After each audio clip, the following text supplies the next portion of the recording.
Ok, donc avant de partir en soirée, je voulais vous partager deux, trois points qui me semblent importants sur le fait de passer à l'action. La première chose, c'est que pour réussir à passer à l'action, il faut déjà faire quelque chose qu'on a envie, quelque chose qui nous correspond. Pas le projet de quelqu'un d'autre, pas la nouvelle mode pour faire 10 000 euros par mois ou que sais-je. Voilà. Faites quelque chose qui vous correspond par rapport à vos valeurs, votre personnalité. Ça, j'en parlerai dans une autre vidéo. Mais faites quelque chose dont vous avez envie, dont vous désirez et dont vous avez besoin. Voilà, ça c'est la première chose. La deuxième, c'est qu'il faut éviter de vouloir trop planifier. Pour moi, en tout cas, pour moi, ça ne marche pas. Remplir votre journée d'agenda de plein de missions différentes va juste vous faire procrastiner encore plus. Donc, pour ceux qui se reconnaissent là-dedans, évitez. Faites une to-do list classique de tout ce que vous avez à faire, par exemple, mais ne le programmez pas toutes vos actions.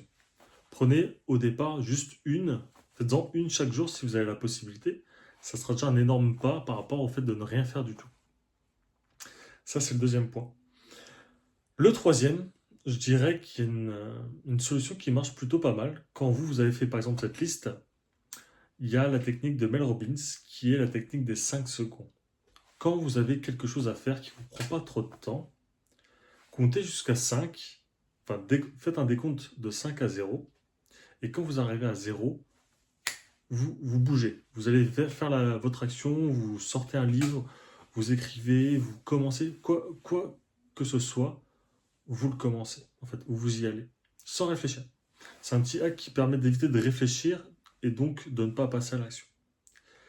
Et le dernier point, qui est, je pense, le plus important, et ce qui, moi, m'a permis d'avancer pas mal, sur pas mal de choses dernièrement, c'est le RAS. Donc, c'est pas le rien à signaler. Mon RAS à moi, c'est rapide, accessible et simple. Plus vous allez utiliser ces trois axes pour passer à l'action, plus ce sera simple. Par exemple, si vous avez envie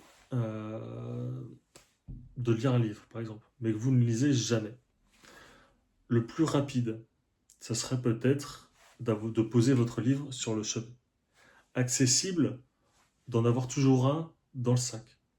Et simple, tout simplement, pas forcément un livre physique, mais ça peut être un livre aussi audio. Vous avez le téléphone H24 dans votre poche.